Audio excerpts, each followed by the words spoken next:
Zotëri Suli, ju jeni presidenti i shoqatës kombëtare të jetimeve të Shqipërisë.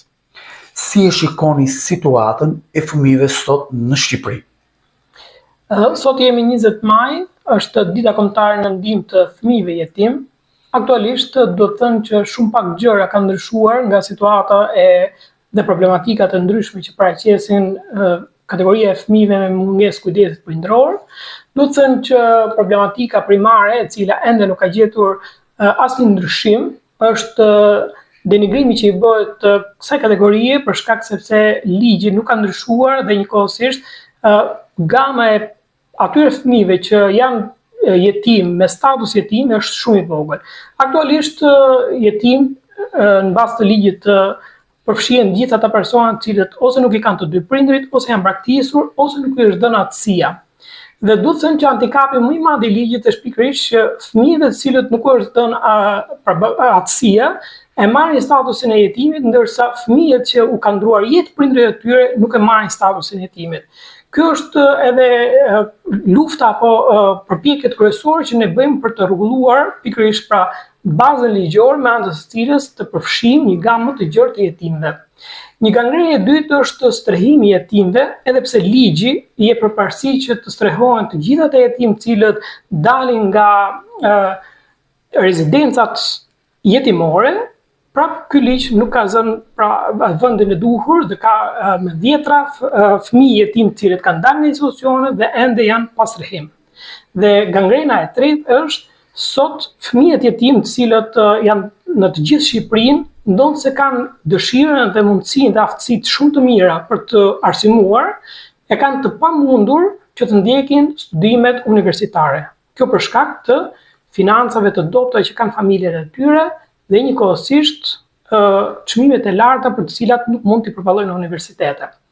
Në mënyrë të vazhdueshme ne kemi kërkuar shtetit shqiptar që të rishikohet edhe një herë ligji i statusit të jetimit për të marrë një gamë më të gjerë të jetimëve, të rriten shërbimet në favor të kësaj kategorie dhe njëkohësisht të shihet me përparësi ligji i kujdestarisë, gjatë së cilës një nënë e cila është e pamundur të jetë e aftë apo të ketë një hapësirë një vend pune të siguruar, të jetë e punësuar si kujdestare e fëmijëve të saj për shkak se sot më shumë se kurrë fëmijët jetim janë të ekspozuar ndaj të keqes, ndaj botës së krimit, ndaj rrugëve dhe veprave të ndaluara për shkak se do të gjejnë gjithë format për të jetuar edhe ata mirë si kundër shokët e tyre apo shoqet e tyre. Dhe ne kërkojmë që plotësimi i më shumë një gamë më të gjerë të interesave të këtyre fëmijëve të bëjë mundur që ata të jenë të integruar në mënyrën më të mirë në shoqërinë në të cilën jetojmë.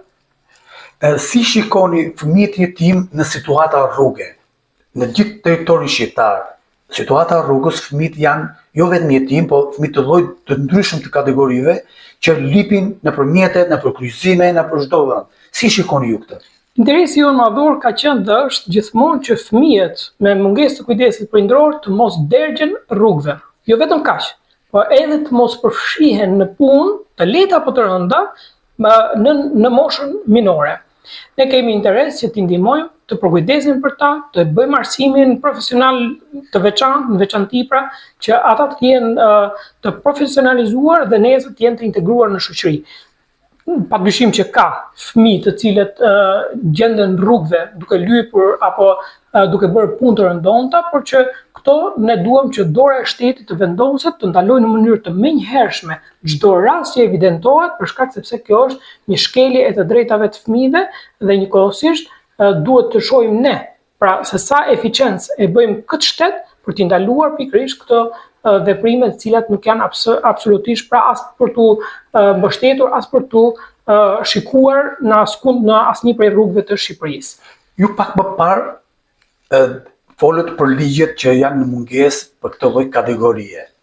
Vetë ju keni qenë në proceset e ligjvënësve në Parlamentin Shqiptar ku bën ligjet, pasi ju jeni i vetmi njeri që drejtoni shoqatën e jetimeve kombëtare në Shqipëri. Ne kemi qenë gjithmonë pjesë e të gjitha komisioneve të ligjeve dhe në veçanti ato ligje që lidhen me interesat e fëmijëve. Dhe në mënyrë të vazhdueshme kemi kërkuar edhe ministrave pra të linjës, ata të shëndetësisë, që të ngrenë grup pune posaçërisht për të rishikuar ligjin dhe për të vendosur të gjitha amendamentet tona si ndryshim për këtë ligj për të bërë një ligj më efikas dhe një ligj më gjithëpërfshirës, i cili nuk lë jashtë se sot në këtë moment që ne flasim, 90% e jetimëve janë jashtë këtij ligji. Për shkak sepse një fëmijë i cili nuk e ka babain e tij se i ka ndruar jetë apo nënën e tij, me këtë ligj që ekziston nuk përfshihet në kategorinë e jetimëve, ndonse është e qartë, jetim quhet çdo person i cili ka mungesën e një ose të dy prindërve, ndërsa baza ligjore e mohon një gjë të tillë, duke vendosur si kriter vetëm mungesën e të dy prindërve ose, ashtu sikur që ju thash, çështja më ekstreme është që përfshihen ata persona të cilët nuk u është dhënë aftësia, por nënën e tyre e kanë. Ndërsa rasti jonë ne duam që edhe atyre që kanë ndruar jetë babai të jenë pjesë. E përmendet pak më lart te zoti Resuli. Cili do të ishte sot në këtë ditë të 20 majit, si dita kombëtare e jetimëve, a do të kishit ju një mesazh për politikën, për njerëzit, për qytetarët në lidhje me këtë lloj kategorie që ekziston akoma në shtetin shqiptar? Patjetër. Spari ligjbërësve dua t'ua vë akoma më në dieni që ende kategorinë e grupeve të fëmijëve me mungesë të kujdesit prindror i kanë lënë pas dore. Dhe ka akoma më keq ligjbërës të cilët thonë se ky ligj nuk ndryshon dot se kostoja financiare rritet shumë. Ne nuk duam t'ia dim se ç'është kosto financiare për një shtet kur ne duam më së pari të vendoset e drejta e çdo kujt. Edhe sot e kësaj dite që ne flasim, nuk ka ndodhur që domethënë familje të shumta nuk i kanë marrë ato shërbime që edhe ky ligj i ka sot. Kështu që ne nuk mund të flasim për kosto financiare, por ne mund të flasim për dinjitetin e secilit prej fëmijëve. Prandaj u bëj thirrje që ta kthejnë edhe një herë vëmendjen me kujdes të madh, të bëjnë një ligj me të vërtetë që integron, i ndihmon dhe i suporton të gjitha familjet në të cilat nënat heroine rrisin fëmijë me mungesë të kujdesit prindror me një sakrificë të madhe. Por, përpos bazës ligjore, që është detyrimi i një shteti, pasi edhe nënat jetime janë taksa paguese të këtij shteti, dua t'i bëj thirrje edhe të çdo pjesë të shoqërisë civile, çdo kujt individ apo biznesmen, të kenë në kujdes të veçantë fëmijët me mungesë të kujdesit prindror. Mund t'i ndihmojnë ato në forma më të ndryshme. Mund të ketë organizime të cilët çfarë bëjnë? I suportojnë për të ndjekur studimet e larta. U bëjnë bursa mujore apo vjetore që t'i japin hapësirën dhe mundësinë që t'i kenë këta fëmijë pra në auditoret e arsimit, sepse gjëja më e lartë që mund të arrihet në shoqëri është arsimimi më i mirë i tyre.